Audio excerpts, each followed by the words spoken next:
पारी हो सब्सक्राइब करो मोर चैनल ला और दबा दियो घंटा ला ताकि आप मन ला सबसे पहले मोर वीडियो देखे बा मिले। गिलहरी छोटा सा गिलहरी है आधा खा के कौन तो बिल्ली लगी और दिन एक चूहा को मारते वहाँ तो पूरा खून सनाया था उसको खा के फेंक दिया। मार के भगाना उन लोग मांस खाते। तो बिल्ली मांस ही खाता है, मछली क्या होता है, मांस ही होता है। ये देखो इनका रंगोली जो कि अभी शाम के बनात हैं और बाद में शाम के पूजा करना है। बाकी अच्छा दिखा थे, बाकी का बनाते हैं मोला अभी तक समझ में नहीं से, बाकी पूरा बन जाही तेकर बाद शायद पता चले कि का बनाते हैं। तो ये देखो हमार रंगोली आधा बन चुकी से, बाकी आधा छोटी बनाते हैं, आधा मैं बना के चल दे हूँ। जब पूरा हो ही तेकर बाद दिखाबो पूरा हमन के रंगोली। और चलो ये देखो बनाए हन हमन बड़ा और भजिया नाश्ता करे बर, और ये हमार गाय ला खिलाए बर, काबर कि आज एकादशी के दिन हमन गाय मन ला खाना खिलाथन।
डहक थे तो मैं जाऊँ तो लो पकड़ के खाना।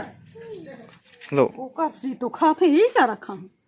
हाँ जा जा जा जा ओकरे खा जा जा तो जा जा तो जा जा कैसे आधा खाओगे तो टाटा। तो ये देखो हमन के पूरा रंगोली, और कमेंट करके बताओ कैसे लगा थे।